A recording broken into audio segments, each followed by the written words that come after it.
예수님의 음성이 들립니다. 사랑하는 딸아, 내가 너를 오랫동안 기다렸다.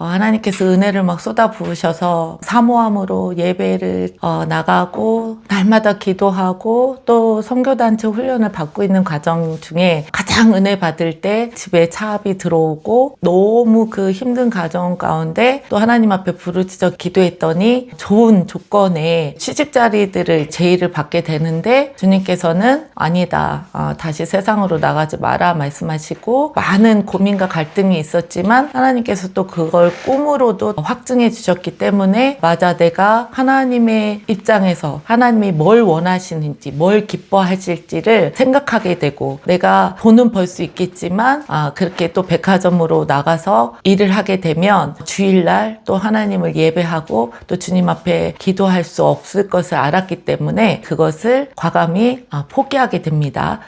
그리고 나서 그것들이 오히려 하나님의 응답이 아니라 내가 하나님을 더 섬기지 못하도록 주님 앞에 가까이 가지 못하도록 또 원수의 방해라는 것들을 분별할 수 있도록 은혜를 주시고 그래서 저는 먼저 그 나라와 의를 구하라 그리하면 모든 것을 더하시리라 말씀하신 그 말씀을 붙잡고 하나님을 예배하는데 더 전념하기 시작합니다. 그랬더니 또 부모님들이 걱정하시고 주변에서 정말 아우성인 거죠. 그러다가 어느 날 금요기도회 때 제가 다니는 교회 목사님 친구 목사님께서 기도원을 개척하셨다고 그래서 담임 목사님을 금요기도회 때 이제 강사로 초청을 하셨어요. 그래서 금요기도회 때 보통 100명 넘게 나오는데 그 금요기도에 나온 사람들을 교회 버스에다가 다 태워가지고 친구 목사님이 개척하신 그 기도원에 가게 됩니다. 그때 당시에 저희 교회에서 그렇게 멀지 않은 한 30분 정도 거리에 동네 안에 있는 기도원이었어요. 보통 이제 일반 교회처럼 이름만 이제 기도원이었지 그런 창가에 있는 기도원으로 저희가 다 같이 금요 예배를 가게 됩니다. 소개하시고 말씀하시다가 뭐라고 말씀하시냐면 원장님께서 그 기도원에 목사님과 함께 동역하시는 원장 목사님이 따로 계신데 그 여자 원장 목사님은 예언의 은사가 있으시다는 거예요. 그래서 그 원장님이 나오셔서 예언해 주신다고 기도 제목을 감사원금과 함께 내면 예언 기도를 해주신다고 말씀하시니까 함께 간 이제 권사님 뭐 집사님들이 기도 제목을 써서 내시기 시작하시는데 저는 되게 이성적인 사람이라고 했었잖아요. 그리고 기도원은 이제 처음 가는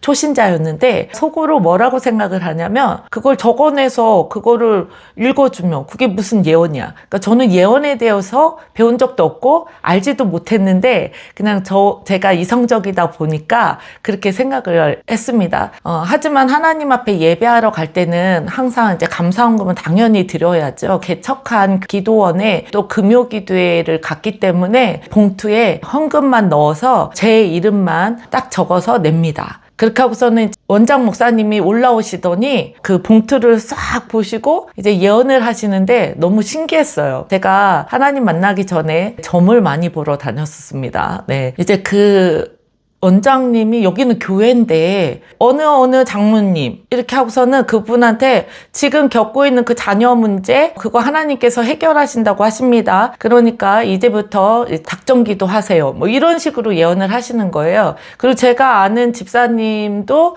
이제 어떤 문제가 있었는데 또 그 문제들을 또 얘기하시면서 그거는 이제 하나님 앞에 맡기고 이제 감사헌금을 해라. 뭐 이런 식으로 그분들의 문제들을 본 것처럼 말씀하시는 게 너무 신기했어요. 그래서 제가 그때는 초신자였기 때문에 제가 점 보러 가서 들었던 그것들을 교회에서도 비슷하게 그렇게 하는 게 너무 신기했어요. 그래서 와 이거 대박이다 신기하다 이렇게 보고 있는데 갑자기 그분이 봉투를 딱 보더니 김상희가 누구냐고 일어나 보라고 이러시는 거예요. 그래가지고 이제 쭈뼛쭈뼛 이렇게 일어났어요. 그랬더니 이분이 하시는 말씀이 원래 이 말씀 아무한테나 잘 안 주시는데 하나님께서 지금 역대상 3장 4장 9절 10절 말씀을 주신다고. 야베스는 그의 형제보다 귀중한 자라. 그의 어머니가 이름하여 이르되 야베스라 하였으니 이는 내가 수고로이 낳았다 함이었더라. 야베스가 이스라엘의 하나님께 아뢰어 이르되 주께서 내게 복을 주시려거든 나의 지경을 넓히시고 주의 손으로 나를 도우사 나로 환난을 벗어나 내게 근심이 없게 하옵소서 하였더니 하나님이 그가 구하는 것을 허락하셨더라. 아멘. 이 말씀을 주신다고 하시면서 이 가정은 하나님께서 선교로 크게 쓰신다고 하시니까 감사하라고 이러시는 거예요. 그래서 어쨌든 하나님께서 가정을 또 사용하신다고 그러니까 아멘 하고서는 있는데 하나님께서 이제부터 하루에 3시간씩 주님 앞에 기도하면서 나오라고 하신다고. 근데 이 기도는 일반 교회에서 드려지는 예배 말고 1대1로 하나님과 독대하여 드리는 기도를 하나님께서 하루에 3시간씩 하라고 하신다고. 그래서 그 하루에 3시간이 힘들면 1시간씩 나눠서 이렇게 하더라도 3시간을 채우라고 하신다고 이렇게 말씀을 하시는 거예요. 그 말씀을 받고 나서 그때 당시에 제가 모든 예배를 다 참석하고 있었기 때문에 새벽 예배, 수요 예배, 구역 예배, 금요 기도회, 그리고 그때는 선교단체 훈련과 여성 중보 예배가 있어서 일주일 내내 예배를 드리고 있었거든요. 그리고 아침, 점심, 저녁으로 예배가 늘 있었고, 그런데 하루 3시간을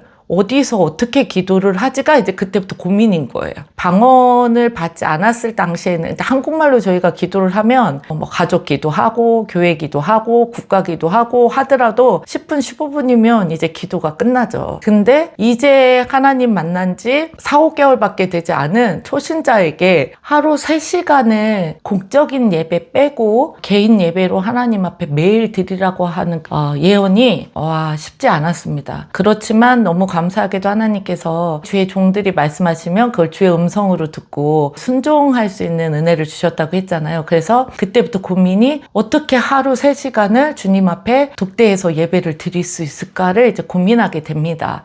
그리고서는 집에서는 솔직히 부르짖어서 기도할 수가 없잖아요. 교회처럼 그렇게 기도가 임재가 다르기 때문에 되지 않아서 집에서 드릴 생각은 포기하고 교회 가서 이제 예배를 하나님과 1대1로 드려야 되는데 어느 시간에 드릴까를 고민하다가 하나님 앞에 제가 오전 예배, 새벽 예배, 저녁 예배, 그리고 그 틈새로 전도부 행사, 교회 행사 섬기고 이런 것들을 다 빼고 나면 집에 가서 아이들 또 재워놓고 하루를 정리하고 11시 반이 되면 다시 교회로 출발합니다. 12시부터 3시까지 주님 앞에 독대하면서 이제 기도하는 훈련 가운데 나아가게 됩니다. 근데 저희 교회가 1000명 정도 좌석이 있는 교회예요. 그리고 유리창이 굉장히 많은 교회인데 평상시에 다 같이 회중과 같이 예배 드릴 때는 괜찮았었는데 밤 12시에 혼자 캄캄한 그 건물에 들어가서 기도를 하려고 하면 너무 무서운 거예요. 가끔 가다가 뭔가 등골이 오싹하기도 하고 그런 와중에 하나님 앞에 그 시간을 채우게 됩니다. 그래서 그럼 어떻게 기도를 할까 이제 주님 앞에 고민을 하다가 1시간은 찬양을 부릅니다. 찬양도 곡조 있는 기도라고 하셨기 때문에 찬송가를 펴놓고 1시간은 하나님 앞에 찬양을 드리고 1시간은 큰 소리를 내서 또 성경을 읽습니다. 그리고 1시간은 주님 앞에 이제 기도하는 시간을 갖습니다. 그래서 그렇게 하루에 3시간씩 기도하기 시작하는데 처음에는 계속해서 무섭기도 하고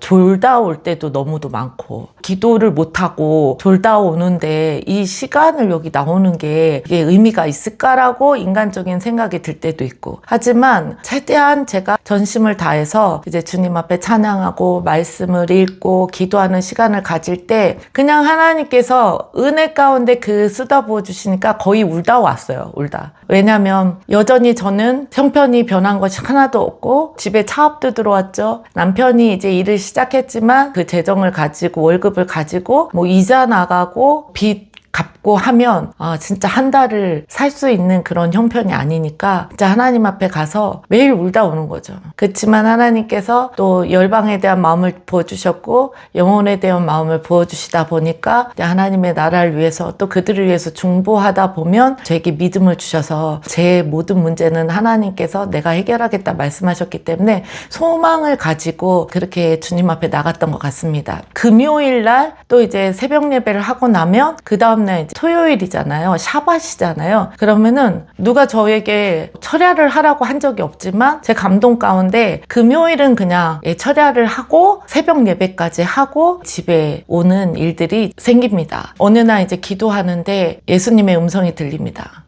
사랑하는 딸아, 내가 너를 오랫동안 기다렸다.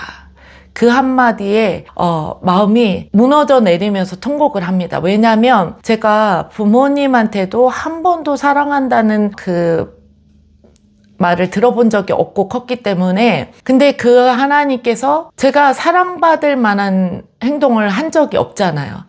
주님을 떠나서 또 주님을 없다고 부인하고 또 복음 전하는 사람들에게 쓸데없어서 할 일 없어서 배불러서 저러고 다녀라고 비아냥거렸고 그 하나님을 부인했던 사람인데 그리고 진짜 탕자와 같이 남편이 중간에 나 교회 나가야 돼 하는데도 미친 소리 하지 말라고 무슨 종교냐고 하면서 그렇게 했던 사람인데 하나님께서 너 나한테 왜 그렇게 써?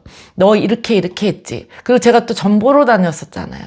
그랬을 때 하나님께서 가장 싫어하시는 게 우상숭배인데 점치는 거고 근데 하나님께서 그걸 한 번도 책망하신 적이 없고 오히려 저를 책망하시는 것이 아니라 사랑하는 딸아 내가 너를 너무 오랫동안 기다렸다가 말씀하시는 그 사랑이 그냥 제 온몸을 그냥 밀려오는데 그 사랑이 온전히 느껴지면서 제가 주님 앞에 죄송해서 또 감사해서 통곡하면서 울다 오고 그러면서 주님과의 그 깊은 친밀함의 시간들을 하나님께서 저에게 허락하십니다.